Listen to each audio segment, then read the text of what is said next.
ఈ విషయాన్ని అధిష్టానం దృష్టి తీసుకెళ్తామని చెప్పారు. చర్యలు చేపడతారు. ఇంకా అధిష్టానం దీని మీద నిర్ణయించాలా, దాని మీద ఒక ఎంక్వైరీ చేసుకోవాలా, తప్పు ఎవరిది ఒప్పుకో చూసుకోవాలా. అదే మాట్లాడుతూ నేను జిల్లాలో ఎక్కడైనా తిరగచ్చు, ఎక్కడైనా సభ్యత్వాలు చేసే దగ్గర నేను వెళ్ళొచ్చు, నాకు ఎవరు అబ్జెక్షన్ చెప్పేదాన్ని లేదు అని చెప్పాడు. కరెక్ట్ కదా? కరెక్ట్. లోకల్ పార్టీకి ఒక ప్రోటోకాల్ పర్టికులర్. అంతకుముందు గతంలో జిల్లా పర్యవేక్షకుడు, మాకు ప్రెసిడెంట్ జిల్లా ప్రెసిడెంట్ పర్యవేక్షకుడు, ఇతని మీద అలిగేషన్తో 10 నియోజకవర్గాలు కలిసి పవన్ కళ్యాణ్ గారికి మా బాధ మా గోడు విన్నవించుకునే మేట ఇతను తీసేసి బొలిశెట్టి శ్రీనివాస్ గారిని పెట్టారు. మరి బొలిశెట్టి శ్రీనివాస్ గారు పెట్టి ఆయన వచ్చి ఆల్రెడీ ఒక రౌండ్ తిరిగిపోయారు.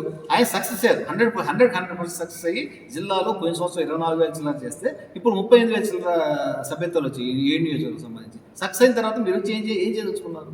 ఎందుకు వచ్చారు? మాకే అఫిషియల్ ఇంటిమేషన్ లేదే, మీకే మీరు ప్రకటించుకుని సరిపోయిందా?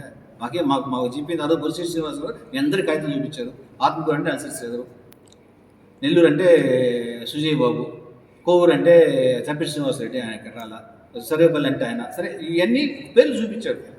కావాలంటే అలా సుధాకర్, ఈ విధంగా పేర్లు చూపించారు. ఇది నేను యాజ్ బొలిశెట్టి శ్రీనివాస్గా నేను చెప్పిన పేర్లు కాదు, పార్టీ అధిష్టానం మాకు పంపిన పేర్లను మాత్రమే నేను ఇక్కడ చూపిస్తున్నాను.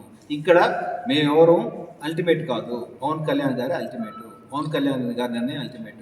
వాళ్ళు చెప్పిన మీదటే, నాకు లిస్ట్ ఇచ్చిన మీదటే ఎవరినైతే కలవమన్నారో వాళ్ళనే కలిసి వాళ్ళతో నేను మీటింగ్లు పెడుతున్నాను తప్పనిచ్చి ఇది దీంట్లో నా వ్యక్తిగత అభిప్రాయాలు చోటు లేదు, తావు లేదని చెప్పి మీ అందరికీ ఇదే ప్రెస్ కాదు చెప్పడం జరిగింది. ఆ రోజు బొలిశెట్టి శ్రీనివాసులు గారు ఇలాంటి కార్యక్రమాలు చేస్తే చర్యలు తీసుకుంటాము, పార్టీ దృష్టికి తీసుకెళ్తాం, అధిష్టానం దృష్టికి తీసుకెళ్తాం, ఇంటిమేషన్ లేకుండా మీ ఇంటిమేషన్ లేకుండా చేస్తే చర్యలు తీసుకుంటాం అన్నారు. ఇప్పుడు ఈరోజు జరిగిన సంఘటన మీద మీరేం చేయబోతున్నారు? అంటే ఆ రోజు ఏమన్నారు, ఇక్కడ పార్టీ ఇన్ఛార్జి నలిసేసి శ్రీధరు, బహునాయకత్వం కుదరదు.